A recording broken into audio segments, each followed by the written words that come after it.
Bem-vindo ao CIMEPcast, o podcast oficial do Sindicato dos Médicos de Pernambuco. Aqui discutimos os desafios, conquistas, novidades e os benefícios dos médicos associados ao CIMEP e da medicina no estado de Pernambuco. Não perca, toda semana, episódios novos com especialistas de diversas áreas da saúde, parceiros do Clube CIMEP e representantes das entidades médicas. Esteja sempre atualizado e informado com o CIMEPcast. Sejam bem-vindos a mais um CIMEPcast. Hoje estou aqui novamente com o Dr. Vinícius, advogado da Defensoria Médica. Seja bem-vindo, Dr. Vinícius. Obrigado, Dr. Rodrigo. É um prazer estar mais uma vez no CIMEPcast, conversando e dialogando sobre assuntos de interesse da categoria. Perfeito. Hoje a gente vai falar sobre uma nova medicina que está se aproximando, né? Uma medicina mais digital, mais tecnológica, e as implicações cíveis para o profissional médico. A gente tem uma mudança de paradigma, digamos assim, né? Principalmente com a chegada do avanço, não é da chegada não, né? Com o avanço da inteligência artificial. E isso tem implicações fortes em vários aspectos. E a gente, né, conversou e dialogamos para trazer nessa pauta de hoje justamente as implicações de responsabilidade civil. Dito de outra forma, como o médico deve se resguardar e atuar, as preocupações e as cautelas, né, mais atenção que ele deve ter com algumas áreas e sub-áreas aí dentro da atuação dele. Então a ideia é essa, tentar esclarecer e deixar de modo mais tranquilo, digamos assim, essa questão que às vezes assombra, né, e assusta, principalmente aqueles profissionais que têm mais tempo de formado, né, que precisam talvez se reeducar para essas novas tecnologias, porque a gente tem muitas vezes dificuldade até de acesso, né? Se você não domina uma ferramenta qualquer, né, você tem dificuldade de acessar essa ferramenta. E é isso que está acontecendo. Você tem a medicina exercida com outras ferramentas. Perfeito. Então vamos falar da primeira ferramenta, a telemedicina e a telesaúde. A telesaúde, e aí telemedicina como, né, uma subespécie, né? Ela foi regulada recentemente, já fizemos um podcast especificamente sobre isso, e ela traz uma possibilidade, né, de exercício profissional muito interessante, né, seja de interação entre os próprios médicos, né, um médico especialista falando com um médico mais generalista que está na ponta, está no interior, está no rincão, e o dia a dia, né, o cotidiano, né, do paciente, a gente falava, né, que antes de entrarmos no ar, do pediatra, né, que fala com o papai, com a mamãe ali, daquela situação, e é muito comum uma ferramenta como o WhatsApp. Então, isso é possível, tem inclusive pareceres do CFM vinculantes, né, nesse aspecto, mas tem que ter muito cuidado nesse exercício. Por quê?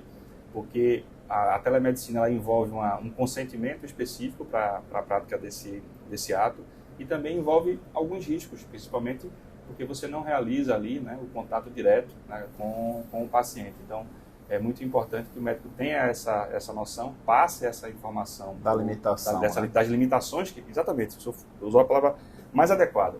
As limitações que a teleconsulta, por exemplo, que é o mais comum, né, que a tem em relação à tradicional, né? Exatamente. Quais são as limitações? Diante dessas limitações, você de fato quer, por quê? Porque o padrão ouro é consulta presencial, né? Isso é bem importante e tem que ser dito. E aí, vencida essa etapa, e aí sim o desenvolvimento da consulta, e se for algo realmente que seja de fato importante, ele entenda que, né, ao realizar, olha, me procura o quanto antes dentro do atendimento presencial, e se resguardar, se ressalvar dentro de alguma urgência, de alguma situação, procurar uma emergência, né, procurar especificamente, porque aquele quadro pode se alterar, né? Quando você não fez exatamente a consulta dentro de um padrão, né, que é a resolução do CFM. Tem uma resolução específica do CFM que define a consulta. E a consulta pressupõe o exame do paciente. E com a telemedicina isso não existe, né? Então, a gente tem inclusive um artigo do Código de Ética Médica que além de ressalvar a questão da possibilidade da realização da telemedicina, que tem uma resolução do CFM específica sobre o tema, ele ressalta que ele deve ser feito e deve ser indicado para que seja procurada a consulta física o quanto antes, depois daquilo, né? E o ideal é você utilizar essa ferramenta com pacientes que você já conhece, né? Isso, é o ideal. Não ter meu primeiro contato, né, não ser com uma teleconsulta. Não é proibitivo, mas é uma questão de você minorar a chance de ter algum problema no futuro, né? Perfeitamente. Doutor Vinícius. E essa foi uma das grandes celeumas, inclusive, da resolução. Se a gente for pensar ao longo em outros lugares do mundo, você tem lugares que permitem a primeira consulta e lugares que não permitem. Por exemplo, nos Estados Unidos, como a legislação, cada estado tem a sua, tem estado que permite, tem estado que não permite. Imagina a confusão que não é. Pois é, imagina. E o registro, doutor Vinícius, tem que ser feito, né? Apesar de ser uma consulta digital, primeira coisa, pode ser gravado? E veja, tudo isso, ele superpassa por esse diálogo com o paciente. Se você gravando essa consulta, é importante que você tenha um sistema de segurança, né? Porque aí entra já nos aspectos da Lei Geral de Proteção de Dados, se houver um vazamento. Então, é imprescindível essa gravação? Essa é uma primeira pergunta. Se ela é imprescindível, né, por alguma necessidade, né, o que o médico entende que é imprescindível fazê-lo, dialogar com o paciente, pedir autorização para que seja gravada, que é bom, né, para ambas as partes. Se não for, não é interessante que seja gravado, porque se esse dado vaza, né, se alguém, então há um risco. Ao gravar uma consulta envolve um risco. Da mesma forma que se você registra os dados de um prontuário, envolve um risco daquilo ser vazado. Só que são situações distintas, né? Onde você grava, como você grava. Né? O que não pode ser uma consulta só de bater papo com o paciente e não registrar em canto nenhum, né? Isso. O padrão da teleconsulta, ela deve seguir o mesmo padrão da consulta presencial. Então, você realizou a anamnese, você vai registrar, né? Seja num prontuário físico ou eletrônico, né? Foi feita a teleconsulta através do seguinte sistema. Conversei com o paciente, expliquei das limitações, como o senhor bem colocou, da teleconsulta, ele aqueceu, e aí historiar como se fosse uma consulta tete a tete, né? Sim, sim. Né? Sem nenhum tipo de... E aí registrar, inclusive, que aquela consulta foi feita por meio da teleconsulta, e assim, e que a recomendação que foi feita, né? Tudo isso é de extrema importância. Por quê? Se houver... que puder. Exatamente, porque se houver algum problema, né, justamente esse registro no prontuário, seja físico ou eletrônico, que vai ser a prova do que o médico ofertou, né, o padrão que deveria ser realizado. Perfeito. Então vamos pular para o próximo tópico, inteligência artificial e diagnóstico. É um tema muito novo ainda na medicina, então eu acho que muitas coisas ainda não estão consolidadas, né? Até onde vai a responsabilidade do médico, até onde vai, até onde não vai, né? O que é que o senhor poderia falar em relação à inteligência artificial? Digamos que a inteligência artificial faz uma análise de dados equivocada. A responsabilização pode ser tirada do médico para a inteligência artificial, é do médico? Ou não. A gente pode começar, talvez, num patamar anterior. Antes de chegar na inteligência artificial, na verdade, é uma ferramenta, e a gente tem muitas hoje, né? Nas mais diversas áreas, inclusive, é uma tomada de decisão assistida por alguma ferramenta. Então, hoje, no cotidiano, né, da medicina que o senhor exerce, da advocacia que eu exerço, a gente toma algumas decisões baseadas em algumas ferramentas. E a inteligência artificial é apenas mais uma ferramenta. Ela não vai substituir o médico, né, não vai substituir, né, o profissional, pelo menos por enquanto. Né? Então, você usa essa ferramenta para lhe auxiliar numa decisão. E se há dúvida, né, sobre aquele dado que está sendo levantado, se há uma suspeita, revisar uma coisa no exame de imagem, por exemplo. Né? Uma máquina com regulação, outra, né? E você tem, havendo dúvida, você precisa repetir o exame. Então, a inteligência artificial, ela funciona de maneira parecida, de maneira análoga. E a decisão é sempre do médico. Então, a sua pergunta é bem pertinente e bem relevante, porque a decisão, né, o fechamento de um diagnóstico, ele é do profissional médico. Então, se ele apoia a sua decisão numa ferramenta e essa ferramenta está equivocada, muito provavelmente ele vai responder por esse ato que ele provocou. Da mesma forma que um profissional baseado imaginemos hoje, sem inteligência artificial, eu dou um diagnóstico com base num determinado exame de imagem. Então, quanto mais tecnologia embarcada, mais a objetivação da responsabilidade vai tender. E com a inteligência artificial, isso se repete. Então, se eu tenho um diagnóstico por imagem, a possibilidade de uma responsabilização por um equívoco ela é muito maior do que uma responsabilidade, como a gente comentava aqui, né, antes dos bastidores, né, do que aquele profissional que está dando um diagnóstico sem aquele ferramental, sem aquelas tecnologias de apoio a uma determinada decisão. Quem está no interior, né, quem está... Então, assim, tem que ter muito cuidado, ter muita segurança, inclusive com os parâmetros da máquina, com os parâmetros que foram imputados. Por quê? Porque a inteligência artificial, infeliz ou infelizmente, ela pode se enviesar, né, com base nos dados que ela se alimentou, né, que é outro ponto que a gente, né, a questão do Big Data, né, desses bancos de dados que vão ser utilizados para alimentar a máquina. Perfeito. É como a gente tinha conversado aqui antes da gravação do podcast, que uma coisa é um médico que trabalha no hospital português com todo um instrumental para auxiliá-lo num determinado diagnóstico. Outra coisa é um médico que trabalha lá no sertão X, que não tem nenhum eletro, nem um exame laboratorial, nem um raio-x, né? Então, com certeza, quanto mais dados, maior é a responsabilidade do profissional, né? Que está trabalhando com aquelas informações. E assim, uma frase que é muito dita e repetida em relação à inteligência artificial é de que o profissional que trabalha com a inteligência artificial, ele tem, no caso do médico, ele vai ter muito mais tempo para se educar a pessoa que está na frente dele, porque os dados, né, já vão estar, digamos assim, catalogados, né? Vamos juntar aqui talvez com um próximo tópico, né? Dados que vêm de um sensor, de um relógio, né? Um dispositivo lá. Pode ser que no futuro próximo você não precise passar alguns dados para o seu cardiologista, porque você já tem lá sua glicemia, né, seus batimentos, se você se exercitou ou não se exercitou. Ele não vai lhe perguntar, e aí, como é que foi? Tem se exercitado essa? Mas, rapaz, você não está se exercitando, ele já vai estar lá com seus últimos meses ali, mostrando como você se exercitou. Não, que eu perdi o relógio. Vai ter que inventar uma outra desculpa, né? Então, esses dados eles já vão chegar para o profissional. Então, há uma tendência do profissional conseguir se dedicar mais ao humano, porque naquela entrevista, naquela anamnese, ele vai se preocupar mais e mais com o paciente, porque os dados já vão estar ali coletados, armazenados, e isso é muito interessante. Então, eu acredito que a gente vai ganhar bastante, né, com esse outro lado, digamos assim. Se houver um erro desse dispositivo médico conectado, a culpa é do profissional ou do paciente que é proprietário do dispositivo? Boa colocação. A gente tem, dentro da análise da responsabilidade civil, alguns excludentes. Então, uma excludente de responsabilidade civil possível é o caso fortuito e a força maior. Outro caso é a responsabilidade de um terceiro, né, quem faria essa interoperabilidade, e eventualmente até a culpa é da própria vítima. Então, se você conseguir estabelecer que a responsabilidade, aquele fato, ele decorreu de algo que recai especificamente sobre a vítima, no caso a vítima, a paciente, posso até dar algum exemplo, a responsabilidade seria dele. E de um terceiro, né, que fez essa interoperabilidade, por exemplo, entre os dados do meu telefone e a conexão lá, conector de outro paciente, etc., ele poderia sim excluir a responsabilidade. Trazendo para uma analogia em casos semelhantes, né, você tem, sei lá, situações aqui que já aconteceram no passado de algum medicamento que foi embarcado de maneira errada, você ter um soro fisiológico que teve, né, no passado aqui, casos que aconteceram em Pernambuco, ou mesmo, a gente teve um caso, né, que acompanhamos, em que ficou evidenciada a culpa do paciente com uma cirurgia oftalmológica, a orientação a não viajar, etc., e a paciente viajou de um ônibus, pegou um ônibus para viajar, né?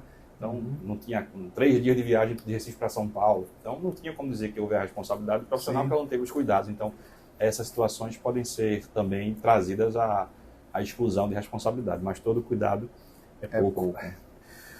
Perfeito. Vamos falar agora do Big Data e medicina personalizada. Fale para mim aí o que é esse Big Data. Veja, com a internet, né, e com a quantidade de dados, o grande volume de dados que as pessoas que nós disponibilizamos, né, no nosso cotidiano, nas grandes redes e nos bancos de dados, a inteligência artificial ela tem aprendido cada vez mais, né, os algoritmos com esses dados. E com esses comparativos e com essa construção desses dados e com essa consolidação desse aprendizado de máquina, quanto mais dados você tem, mais assertivo você é, né?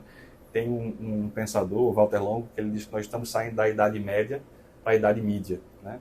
E esses dados, quando eles confluem, eles conseguem ser dados direcionados, né? Vou dar um exemplo aqui para a gente não ficar falando no vazio.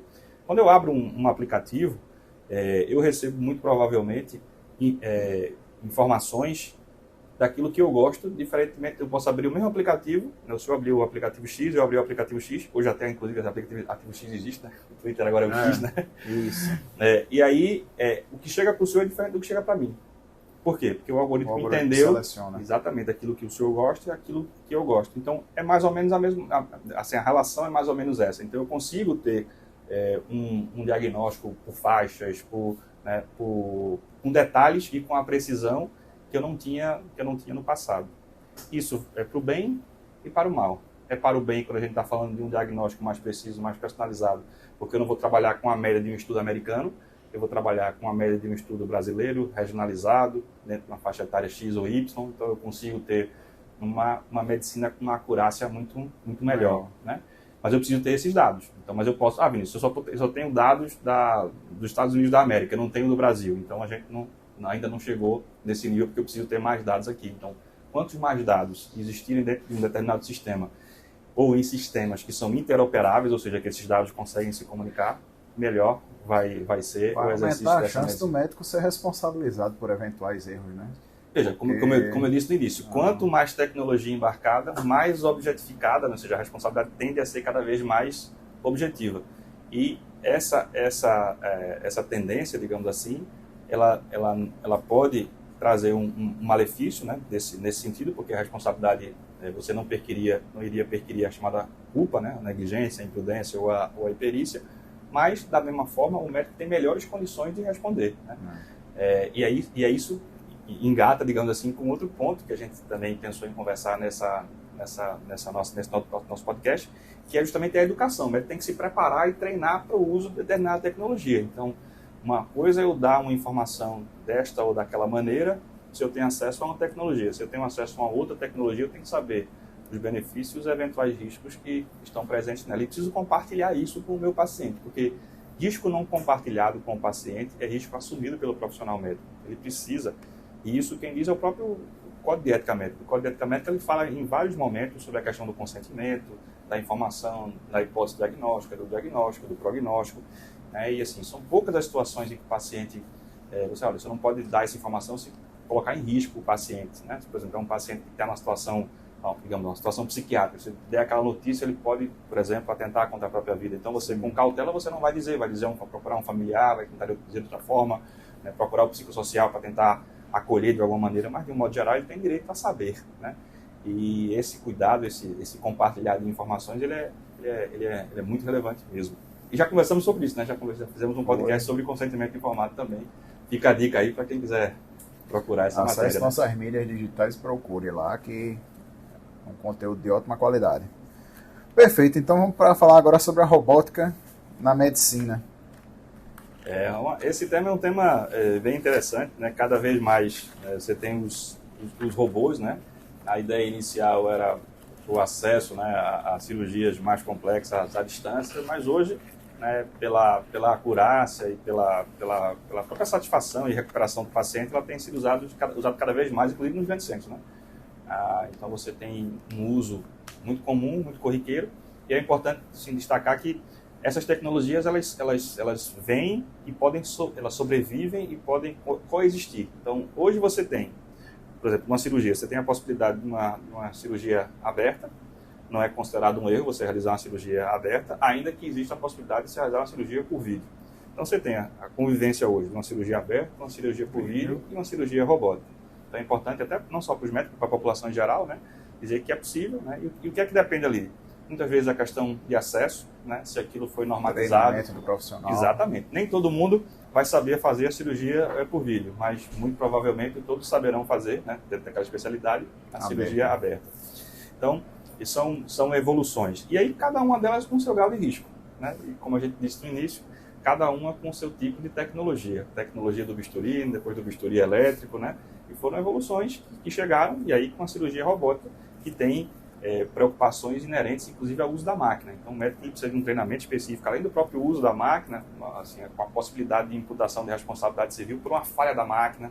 Então, ele tem que estar muito, muito consciente da operação, de checar e ter o cuidado, né, dividir essa responsabilidade, né, seja com o hospital, né, que isso normalmente não é do médico, o equipamento é do hospital, então haverá também uma responsabilidade do hospital, mas ele pode, eventualmente, até ser responsabilizado se ele deixou de tomar alguma precaução, fazer algum tipo de checagem da máquina. Então, é muito importante ter um checklist, né, que ele faça, para que, se eventualmente for a ele imputada alguma responsabilidade em decorrência da falha do equipamento, que ele tenha tido essa cautela e que isso fique devidamente registrado, que testou o equipamento antes de colocar o paciente em leito, etc. Isso é bem importante por conta disso, como disse, dessa tendência a ser uma responsabilidade mais dura, digamos assim, que é a responsabilidade objetiva, que é a responsabilidade sem culpa. Perfeito. Agora vamos falar sobre a privacidade e segurança de dados, LGPD, né? A famosa Lei Geral de Proteção de Dados. A Lei Geral de Proteção de Dados ela chegou no Brasil em 2018, mas a proteção de dados não é de 2018, né? Como seja dito, né? E na área médica, o sigilo médico é um código de ética médica, está no Código de Ética Médica, é uma pedra angular, né? Então, para os médicos isso não é grande novidade. O que é assim, a novidade, digamos assim, e que nessa conversa eu acho que é importante pontuar, é a questão da dúvida se eu só preciso proteger ou não aquilo que está digitalizado. Acho que é uma coisa importante que a Lei Geral de Proteção de Dados não é apenas para dados digitais, ela é importante para todo e qualquer dado, né, e principalmente na medicina os dados sensíveis, né? Então essa proteção ela perpassa por não deixar documentos sobre a mesa, ter rotinas e procedimentos para que essa legislação seja seguida. E aí uma situação, esse é um ponto. E outro ponto importante é que a forma como o médico vai abordar a necessidade de adequação do médico à legislação, ela vai pressupor a situação onde o médico está. Ele é empregado, ele é empresário, né? Ele está lá no seu consultório, porque a depender de onde ele esteja, a legislação vai observá-lo de modo diferente, né? Se ele está ali controlando aqueles dados, operando aqueles dados, ou se ele é empregado e está amando, né, de alguém. Então, se ele é, né, um empregado, né, todo o controle e a gestão desses dados, ele está ali subordinado e é a empresa, né, ou a instituição a que ele está subordinado que deverá fazer. Já se ele está lá no seu consultório, empreendendo, seja como pessoa natural ou como pessoa jurídica, ele precisa necessariamente ter esse cuidado, porque ele quem controla esses dados do paciente, onde ele armazena, seja num computador, notebook, seja num fichário, né? Ele precisa ter esse controle, essa preocupação, esse cuidado com esse gerenciamento desses dados, que a lei fala, inclusive, de governança, né, de boa governança sobre esses dados e a gestão desses dados. Então, é uma atenção que o médico, infelizmente, tem que ter, e nem todo mundo ainda está antenado dessas circunstâncias. As pessoas acham, olha, não, se eu sou médico no meu consultório, eu não tenho que me preocupar com a LGPD. E, na verdade, precisa sim, né, ter esses cuidados. E aí vai desde você ter um sistema operacional, cuidado para não ser invadido, ter um antivírus. Às vezes não é uma coisa de outro mundo, não. É só ter o cuidado, um firewall, para não ser hackeado, né? Porque qual é o grande problema? O maior problema é um dado sensível de um paciente ser vazado e buscar uma indenização. E né? aí você, se não tomou os cuidados, pode ser responsabilizado. Exatamente. Né? E aí você precisa não só tomar os cuidados e ter o registro de que tomou esses cuidados. Por isso a importância de um profissional para assessorar e prestar, né, essa assistência, que é o encarregado de dados ou o DPO. Perfeito. Se vocês quiserem se aprofundar sobre esse tema, nós gravamos um podcast também. É verdade. Então procurem aí no Mapcast, no Spotify ou no YouTube e vejam. Pronto, vamos treinamento e educação médica em tecnologia. Bem, pelo que o senhor falou agora há pouco a respeito de tudo isso aí, é importantíssimo, né? Pois é. A gente... Que o médico se adapte. Porque assim, a gente tem uma situação que é acesso, né? Acesso, todo mundo, né? Todos os médicos têm acesso à tecnologia. Mas às vezes você tem o acesso e não sabe lidar com aquilo. E aí pode ser uma coisa muito simples. Um prontuário eletrônico, uma instituição, uma empresa instala um novo sistema. O que tem que ter? Tem que ter um treinamento. Porque eu posso deixar de clicar um X, né, de clicar um determinado campo ali e aquilo me gerar um problema, né, sério.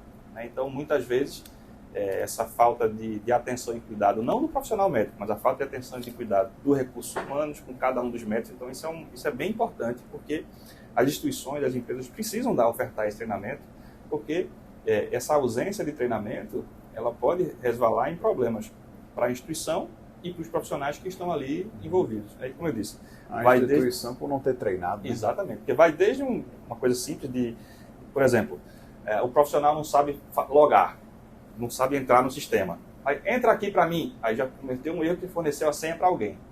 Então, alguém eventualmente pode entrar lá e consultar como se fosse ele. Então, isso já é uma coisa muito negativa. E, infelizmente, é corriqueira. Então, as pessoas têm que dizer, olha, não compartilhe sua senha com ninguém, não, né, esse aprendizado. Então, assim, coisas para dizer o mínimo. Ou você sabe entrar, acessa a sua senha, mas não sabe registrar alguma coisa, vai chamar um terceiro, não médico, que não poderia ter acesso àquela informação e está ali tendo acesso à informação. Então, tudo isso em decorrência de uma ausência de treinamento, de educação, né, para aquela atividade. Isso falando de um prontuário, né? Mas existem N outras circunstâncias que podem surgir dentro do exercício profissional. Né? Se tiver algum problema, o médico pode se eximir provando que não foi treinado? Veja, a ideia, assim, normalmente quando você tem uma ação judicial que envolve uma imputação de falha no processo, muitas vezes você tem sendo acionado a instituição, né, e os profissionais envolvidos. A ausência de treinamento, ele reconheceu uma incapacidade, né? Por que você não foi atrás? Então, aí eles olham, não, eu procurei, eu solicitei, não me foi feito. Então, isso pode gerar um problema, né, sério, né? E na minha leitura não se viria como escusa. Ele teria esse dever de ter esse acesso, de correr atrás. Se ele não se sente seguro para usar aquele equipamento, aquela ferramenta, né? Exatamente. Eles olham, não conseguir, não trabalhar. Por quê? Isso a gente está falando de algo prontuário, mas imagine situações que a tecnologia ou a ausência dela, eventualmente, podem colocar o CRM daquele profissional em risco. Então, o profissional não deve sujeitar a situação, seja ela de qualquer natureza, que eventualmente podem colocar, né, a atividade trabalhar na emergência, né? Se não tiver condições, você, de certa forma, está sendo cúmplice daquela situação. Né? Hoje, se você tem uma falta de acesso dessa a um instrumental tecnológico mínimo, né, ou a gente fala muitas vezes de tecnologia, só pensa em computador, mas assim, o lápis é uma tecnologia. Se nós três estivemos aqui, né, conversando, e assim, vamos fazer um exercício de matemática, eu te dou um papel e um lápis, né, e eu e Marcelo ficamos sem lápis, fazer de cabeça, quem você acha que vai ganhar esse teste? O que tá com papel o instrumento tecnológico foi papel e lápis, você não precisa da calculadora, simples, né? Apesar de simples. Então, é condição mínima para trabalho. Entendi. Perfeito. Conformidade regulatória. Eita, agora esse aí é pesado. Esse é o mundo do direito, em cima dos médicos. Eu brinco que, quando você imagina assim, você pensa o médico, quando ele vai empreender, ele sozinho, ele diz, meu Deus do céu, vou desenvolver a minha atividade, aí tem lá, eu tenho que olhar, ver o que é que o Conselho Regional de Medicina diz, eu tenho que ver o que é que o Ministério da Saúde diz, eu tenho que ver, tem a relação, se for privada, eu tenho o Código de Defesa do Consumidor, o Código Civil, eu tenho que ver a questão fiscal, eu tenho que ter o registro na prefeitura, eu tenho que ver aqui, isso e aquilo, e aí você tem todo um desenho, o médico olha para um lado e para o outro, o que é que eu vou fazer, né? Então, é muito importante que o médico, ao empreender, ele tenha uma assessoria, né, mínima para entender desse funcionamento e, ao mesmo tempo, estar adequado. Então, hoje, quando você fala em adequação, em conformidade, são palavras, digamos assim, que estão na moda por conta de compliance, de LGPD, não pensar nisso apenas como um modismo mesmo, mas ter uma necessária adequação. Por quê? Porque numa situação de imputação de erro médico, tudo vai ser, que eu foco aqui a responsabilidade civil, por isso que eu estou puxando a sardinha para esse lado, tudo vai ser relevante. Imaginemos, eu sou um profissional, e aí tem a ver com conformidade, eu sou um profissional que eu tenho, devido ao registro com CRM, tenho a minha especialidade, fiz os cursos, né, fiz uma residência médica, etc., mas esqueci de fazer o meu RQR. Isso vai ter relevância, porque eu não registrei minha qualificação de especialista no conselho. Então, registrar, né, pode ter duas, registrar a primeira, registrar a segunda, ter tudo aquilo organizado. Isso tem a ver, né, seja da questão pessoal, seja da empresa. Olha, não, minha empresa, eu abri a empresa, mas esqueci de registrar, não estava responsável técnico no conselho. Então, tudo isso, né, numa eventual situação de responsabilidade civil, pode vir a ser usado contra você. Então, está em conformidade, né? Parece que filme americano, né? Tudo que você disser, será usado contra você, né? Ou tudo que você não fizer. É isso aí. Nesse caso, tudo que você não fizer poderá ser usado contra você. E sim, hoje em dia você tem, né? Como a gente já falou, a questão da Lei Geral de Proteção de Dados, essa necessidade de adequação, que tem manuais, a própria Agência Nacional de Proteção de Dados tem manuais para empresas de pequenos empreendimentos, pequenas e médias empresas, e também essa questão regulatória mais ampla que o senhor mencionou. Né? É a tal história, né? Se você quiser participar do jogo, conheça as regras para que as regras não engulam você, né? Perfeito, é isso aí. Pronto, agora vamos finalizar com consentimento informado. O consentimento informado a gente, né, gravou... Consentimento informado nessa situação da tecnologia perfeito, digital, perfeito. Né? Isso. A gente chegou a, né, gravar um podcast, né, sobre essa matéria. Eu acho até que o Dr. Diógenes também chegou acho que foi com ele, né, esse podcast, acho que foi com ele. E é um tema que me é muito caro, né? Eu tenho um livro, né? Minha dissertação foi sobre isso, foi responsabilidade civil e consentimento informado. Dissertação do mestrado? Mestrado, foi. Legal. Foi responsabilidade civil e consentimento informado. E esse tema, trazendo para as novas tecnologias, um ponto que a gente falou aqui, que é sobre essa educação digital, sobre essa questão de acesso. Quando você escolhe o consentimento, né, que é um parâmetro ético, o Código de Ética Médica também prevê, como já conversamos aqui, você, nesse mundo digital, você precisa dar informações sobre essas limitações, como a gente falou da teleconsulta e da telemedicina, E muitas vezes o paciente não consegue entender essas limitações. E aí volta ao que a gente conversou também sobre o registro, sobre o prontuário. Então, lidar com o consentimento informado no mundo da tecnologia é diferente de lidar com o consentimento informado no mundo presencial, né? Que tudo é mundo real. Né? É um mundo real físico e um mundo real virtual. Então, a gente tem que entender melhor essas realidades e como esses registros são feitos dentro dessa realidade. Então, dos registros importantíssimo é o paciente saber a diferença entre esse atendimento presencial e esse atendimento virtual. Outra questão é como você vai formalizar esse consentimento. O senhor perguntou, Vinícius, eu posso gravar? O médico pode gravar? Né? Uma das formas dele registrar esse consentimento é a gravação, mas implica em eventuais riscos se a consulta inteira for gravada. Outra forma de registrar esse consentimento é no próprio aplicativo ter essa informação, para ele clicar um botãozinho lá e consentir, né? Após o médico informar limitações, ele dizer lá, concordo, então vai ter lá o registro. Por quê? Porque tudo que a gente está conversando aqui são cautelas, precauções, e se eventualmente, né, e infelizmente, o profissional for acionado, ele vai precisar trazer essas evidências para o processo judicial. Para se defender. Né? E aí, como é que você produz uma prova digital, se você ainda não tem essa educação digital? Então, é muito importante, por isso que a gente colocou aqui também a questão da educação. É educação digital até para a produção da prova digital, quando ele tiver, fiz uma teleconsulta pelo WhatsApp. Isso não tem registrado nada. Nem o prontuário ele fez. Vai ser sua palavra contra a dele. Exatamente, mas não. Fiz uma teleconsulta, foi por meio do WhatsApp. É o ideal? Não, o ideal é ter uma ferramenta própria. Mas fiz lá, tenho um consentimento, registrei, eu pedi que o paciente concordasse, eu tenho um termo que eu mandei para ele, ele assinou, digitalizou e mandou para mim de volta. Então, as soluções elas podem ser encontradas, né, sob diversos modos, mas é importante que, e aí para concluir essa questão do consentimento, é importante que o consentimento na esfera digital ele esteja agregado a um sistema que permita que isso seja feito da maneira mais adequada possível para que no futuro ela possa ser apresentada como prova e não seja impugnada, né? Que ainda tem isso, né? Não foi, porque tem coisa que pode ser modificada, e aí assuntos eventualmente para uma outra história, que é a chegada da tecnologia blockchain na saúde, mas a gente deixa isso para um outro momento. Eu não sei nem o que é que se trata. O que é um blockchain? A tecnologia blockchain é uma tecnologia cadeia de blocos, né? É como se fosse uma grande planilha, né? A explicação, que junta aí a tecnologia, digamos, a tecnologia cibernética de cifras, né? De você ter um instrumental seguro, registrado, que você consegue acompanhar aquilo que foi registrado nessa cadeia, ou seja, cada elo dessa planilha, né, desse encadeamento de blocos, ele está literalmente encadeado ao bloco anterior. Então ele é um registro, aspas, imutável, que tem todas as informações que dá uma tremenda segurança daquilo que está sendo ali registrado. Por exemplo, o Ministério da Saúde já usa blockchain para alguns registros, inclusive das vacinas, que no Brasil já é em blockchain. É uma tendência tecnológica, de modo que você não teria, você teria as chances de falseabilidade seriam muito pequenas. Então, rastreabilidade, e você pode ter blockchains públicas ou privadas, mas aí, como eu estou dizendo, é outra história. É outro podcast. É outro podcast. Mas, assim, em resumo, é uma tecnologia segura para informações que requerem um nível extremo de segurança, de confidencialidade e que permite, pela forma como ela é registrada, por criptografia, não ser alterada. Meus amigos, os tempos modernos estão chegando, vamos ter que nos adaptar. Cada vez mais, estudar sempre, né?